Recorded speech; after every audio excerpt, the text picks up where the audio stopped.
Neste vídeo de viagens e companhias vamos percorrer as estradas de Espanha, visitar uma casa de comédias, falar sobre o que é viajar com 2 GPS, um restaurante que deu um nome um pouco estranho, um conjunto megalítico e depois o maior Pai Natal do mundo. Venham connosco! Tínhamos terminado a viagem por estradas do sul de Espanha. Agora, acompanhados pelos castelos que nos lembravam a reconquista cristã em toda a Península Ibérica, fomos percorrendo estas maravilhosas paisagens que Espanha nos pode oferecer. Fazíamos uma viagem entre a cidade de Alicante e a de Lisboa, mas venham connosco assistir ao resto deste nosso vídeo.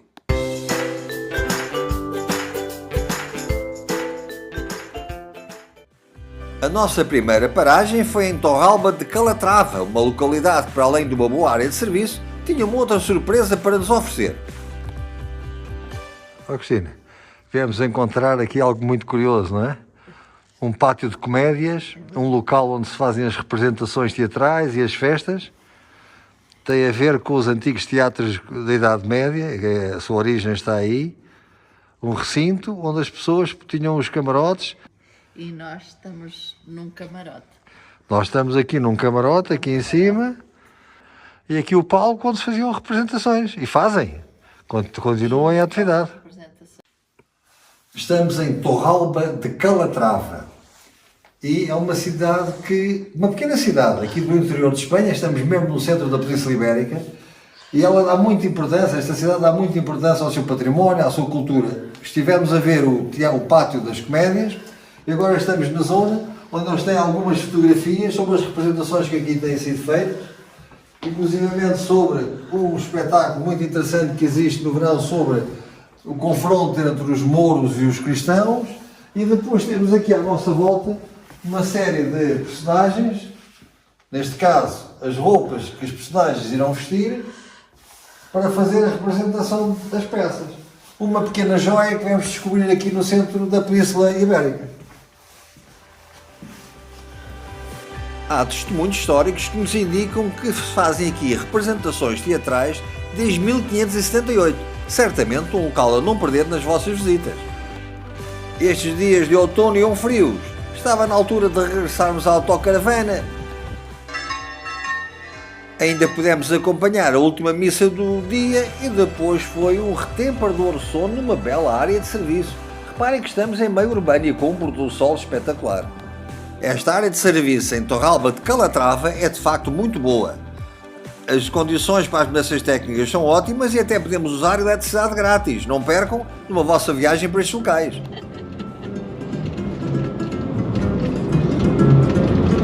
Iniciámos a viagem de regresso. Estávamos a fazer as estradas do sul de Espanha, íamos a subir na direção de Valência, mas a vida é feita destas coisas. É necessário regressar a casa para prestar assistência ao familiar, e é o que nós fizemos neste momento. Estamos a fazer. A vida é assim mesmo.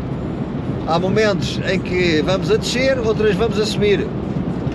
Por vezes a subida pode ser mais íngreme, mas não há que ter problemas, é enfrentá-la e ultrapassar. Apesar lá fora estar 1 grau centígrado, tens que deixar de ser. Temos aqui a nossa central de música, que nós temos todas as músicas que havia lá por casa, passaram para dentro do iPad, do telemóvel. Temos 2 GPS. Aí perguntam-nos, e porquê é que tem 2 GPS? É necessário viajar com 2 GPS? Não é que a gente goste de colecionar GPS. Termos 2 GPS há uma finalidade para que isso aconteça. E funciona da seguinte forma. Temos um GPS onde marcamos o destino, que é o GPS que serve para fazer a condução. Vamos seguindo as indicações que ele vai dando, mas imaginem que durante a viagem queremos procurar um destino alternativo. Queremos saber, espera aí, a quantos quilómetros fica a cidade tal? Onde é que é a estação de serviço mais próxima? Onde é que procuramos uma indicação diferente? E nesse caso teríamos que anular o GPS que está a fazer a condução e começaríamos a procurar lá o destino que precisávamos. Mas isso por vezes é complicado. Porquê? Porque estamos num cruzamento, estamos dentro de uma localidade, então temos aqui o nosso GPS, que está continuamente a dar-nos informações sobre tudo o que acontece na estrada, as distâncias a que estamos, as áreas de serviço, a altitude, que é uma coisa que nos interessa sempre muito, é saber a altitude a que estamos. Se faltar Um destino novo, bomba de combustível. repor o combustível quando é necessário, um destino novo. É por isso que nós trabalhamos com 2 GPS. Trabalhamos é a palavra certa, porque isto já nem é turismo, isto é mesmo trabalho. Aí tu riste, ó Cristina. Achas graça? Olha aquela terra lá ao fundo tão bonita, como a igreja linda.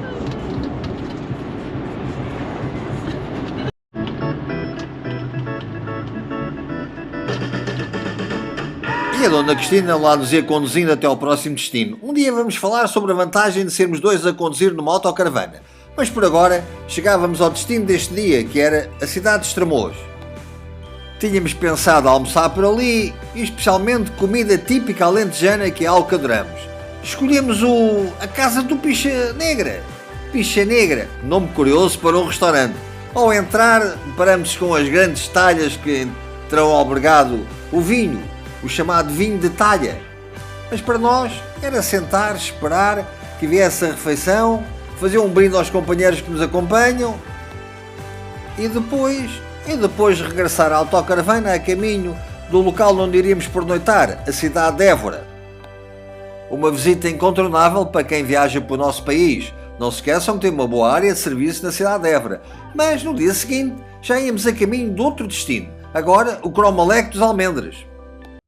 Na estrada nacional que sai da cidade de Évora a caminho de Lisboa, vão encontrar todas as placas com as direções necessárias.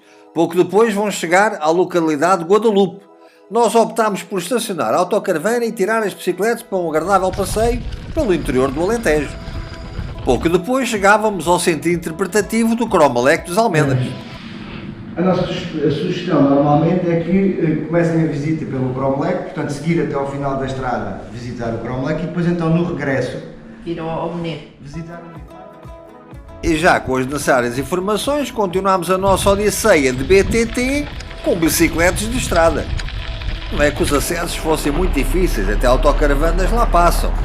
O meu rabo é que se queixava um pouco daqueles buracos e valas que íamos encontrando pelo caminho, mas felizmente, pouco depois, já estávamos no local que queríamos visitar.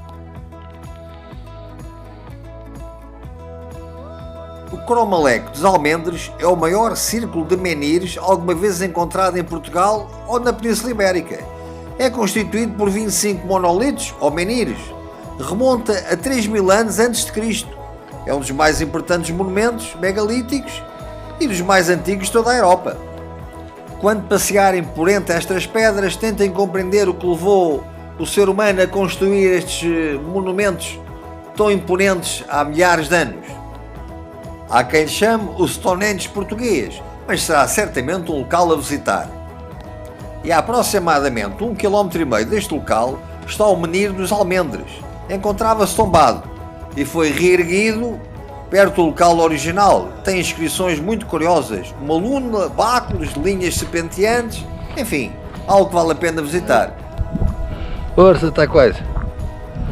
Agora só te falta mais 5 km de bicicleta. E para recuperar todas estas emoções, nada melhor que regressar à autocaravana, passar por Guadalupe, virar-se à direita, Valverde e vejam o resto. Então vamos comer o cozido de grão? Como a mulher de Vila do Conde a comer cozido de grão, vamos lá ver. Só, Cristina, cozido de grão, hein? Muito bom. É muito bom aspecto. E não se esqueçam, no Alentejo come-se de colher. Só assim podem usufruir de todos os sabores que a culinária alentejana tem para nos oferecer.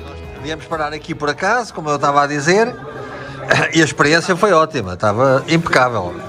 E fiquei com vontade de experimentar os outros pratos. Havemos de voltar a uma outra altura para experimentar as outras coisas. O dono do restaurante, o Ricardo, a esposa e a filha, o Irice, estavam a proporcionar-nos uma refeição. Dona Cristina, marmelo cozido com nozes, é? É a primeira vez que eu como, nem sei como é que é a conjugação. Tem nozes, tem aqui... Tinha tudo um ótimo sabor, mas a viagem tinha que continuar. Regressávamos ao centro interpretativo dos Almendres para terminar a visita que tínhamos iniciado pela manhã. Este centro interpretativo é uma iniciativa privada em parceria com a Câmara Municipal de Évora.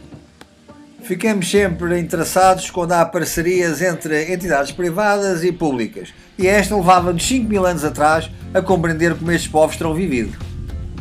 Promovem visitas guiadas a estes conjuntos megalíticos. Mas para nós a viagem continuava rumo a norte. Passámos a cidade de Lisboa e na zona Saloia decidimos ir visitar algo que nos interessa muito, o Leitão de Negrais. Estamos sempre dispostos a fazer desvios por locais onde a cultura popular se manifesta de uma forma exuberante. E aqui neste restaurante parecia-me que isto ia acontecer. Pela amostra, havia que se mostrar o certificado de vacinação porque a pandemia a isso obriga e sentar à mesa, pouco depois chegavam as entradas. Rissol de leitão, pezinhos de coentrada e umas carnes frias. É melhor abrir uma morganheira que a coisa promete. Prometia e cumpria. O Leitão de Negrais estava impecável. Mais as sobremesas, os cafés e tudo isto por 28€ por pessoa mais bebidas. Valia a pena. Tanto que ao sair não resistimos a despedir-nos e dizer: um dia destes voltamos a cumprimentar um igual a este. Não se esqueçam de fazer uma pausa antes de regressar à estrada. Então, Dona Cristina, vamos agora a caminho de regresso, não é? Depois desta paragem aqui em Negrais, vamos então começar o regresso ao norte. Tem caminhão nenhum? Não há caminhão nenhum, pode seguir. Quando vem um caminhão em sentido contrário é que é mais complicado. Agora quando está a estrada aberta é fácil. Cristina, atenção, estás pronta agora para fazer a passagem por Bucelas? Não é fácil, ainda há pouco o caminhão aqui a fazer uma manobra tão complicada. É um pesadelo, olha só. É um pesadelo mesmo, isto não está nada bem. Até vou parar antes.